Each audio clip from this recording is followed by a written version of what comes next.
যেহেতু sir capability নিয়ে কথা হচ্ছে স্যার, আমাদের একটি heavy urban search and rescue team sir, এটা হলো রেডি আছে স্যার, 77 পার্সোনালস।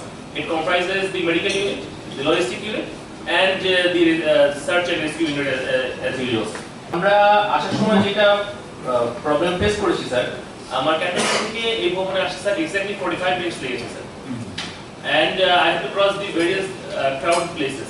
তো আমার যদি একটা ক্রাইসিস মোমেন্ট হয় স্যার, সেক্ষেত্রে আমার মনে হয় স্যার আমাদের একটা emergency exit and evacuation sir, যেটা হলো আমরা এই করতে পারবো স্যার। ভূমিকম্পের সময় ডেব্রি যেগুলো স্যার, বিভিন্ন ধস ধসে যে জিনিসগুলো হয় স্যার, ডেব্রি স্যার, সেটা কোথায় নিষ্কাশন হবে স্যার এবং সেটা কিভাবে নিষ্কাশন হবে স্যার, এটার একটা স্ট্যান্ডার্ড এসওপি প্রয়োজন স্যার।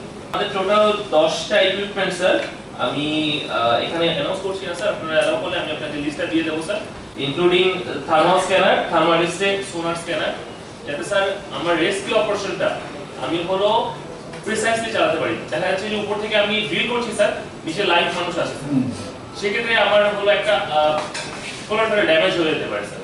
সেক্ষেত্রে আমাদের মনে হয় স্যার এই ইকুইপমেন্টগুলো যত তাড়াতাড়ি সম্ভব আমরা যদি স্যার প্রকিউর করতে পারি, অথবা যে কোনো জায়গা থেকে আমরা যদি নিয়ে আসতে পারি। আমাদের অনেক জিনিসপত্র ইকুইপড স্যার, হ্যান্ড হেল্ড যেগুলো স্যার, বাট ইলেকট্রিক্যাল, ওগুলোর জন্য আমাদের ফাংশন করার জন্য স্যার আমাদের জেনারেটর লাগবে স্যার, জেনারেটরটা নেই স্যার।